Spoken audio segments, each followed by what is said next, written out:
आष्टी विधानसभा मतदारसंघात त्यांच्या विचाराचा माणूस निवडून आलेला नाही।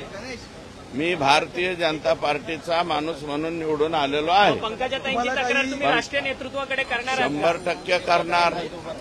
आतापर्यंत केले नाही, आता लेखी स्वरूपात करणार। मुख्यमंत्री किंवा बावनकुळेंचं काही बोलणं झालं? करणार। राज्याचे मुख्यमंत्री प्रदेशाध्यक्ष यांच्याकडे करणार। त्यांनी सुद्धा मुख्यमंत्री बावनकुळे सांगितलेलं आहे। मला समज देण्याचं काय कारण? मला समज द्या, मी काय भारतीय जनता पक्षाचा उमेदवार सोडून दुसऱ्या उमेदवाराचा प्रचार केलेला नाही। त्यांनी भारतीय जनता पार्टीचा उमेदवार सोडून दुसऱ्याचा प्रचार केलेला आहे। शिट्टी या चिन्हाचा प्रचार केलेला आहे।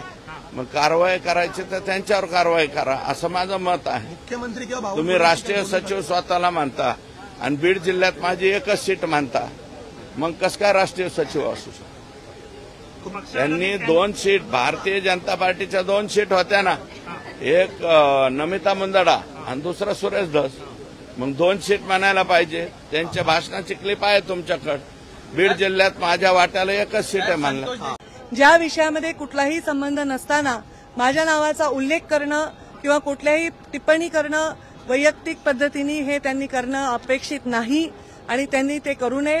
पक्षाच्या भूमिकांना ठेच पोचू नये म्हणून मी गेले 4-5 महिने नागपूर अधिवेशनापासून ते आतापर्यंत गप्प बसले, पण मी आता पक्षश्रेष्ठींना विनंती केली आहे की त्यांना समज द्यावी। असंच मी त्या पत्रकारांनाही बोलले, त्यांनी अशी हेडिंग दिली की पक्षश्रेष्ठींनी समज द्यावी। मी असं नाही म्हणले, मी म्हणले पक्षश्रेष्ठींना मी विनंती केली आहे की समज द्यावी असं। मी प्रचार केलाय का नाही तुम्ही रेकॉर्डवर जाऊन पहा। आणि या राज्यामध्ये अनेक लोक जे भारतीय जनता पार्टीशी निगडीत होते ते अपक्ष उभे राहिलेले आहेत।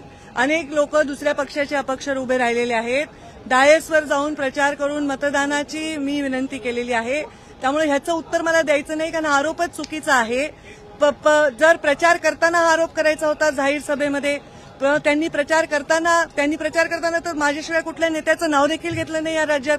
आणि त्यामुळे निवडणूक निकाल लागल्या त्यांनी हा आरोप करणं हे पूर्णतः निवडून आलाय जो व्यक्ती 75,000 मतांनी निवडून आलाय त्याचं मी काम नाही केलं तर ते शक्य होईल का? हे थोडी आपण आत्मपरीक्षण करा। उलट मला लोकसभेला जेवढी लीड मागच्या वेळी होती त्याच्यापेक्षा अर्ध्यापेक्षाही ती कमी झालेली आहे। मग त्यांनी माझं काम केलं नाही असं तर मी कधी जाहीर वाच्यता केली नाही। अनेक लोकांनी माझं काम केलं नाही, पण त्या परिस्थितीला अडचणीला मी बागे टाकलं आणि पक्षाच्या कामाला लागले। त्यांनी अशा भूमिका जाहीर मागणं हे आमच्या पक्षाच्या श्रेष्ठींना मान्य होणार नाही, पक्षाच्या शिस्तीला मान्य होणार नाही। त्यांनी निवडून आलेल्या त्याच गुलालात माझ्याविषयी बोलले, पण आज आमचा निकाल कधी लागलाय? ऑक्टोबरमध्ये कधी लागलाय? 23 नोव्हेंबर पासून आज 12 मार्च पर्यंत मी या विषयावर कधीही भाष्य करायचं टाळलं, कारण माझ्या पक्षाला त्याच्यामुळे पीडा होते। तो वाद पक्षाचा समोर येऊ नये म्हणून। आणि पक्षश्रेष्ठींना मी विनंती केलेली आहे की त्यांनी समज द्यावी, हे खरं आहे आणि या विषय माझ्यापुरता इतकाच आहे।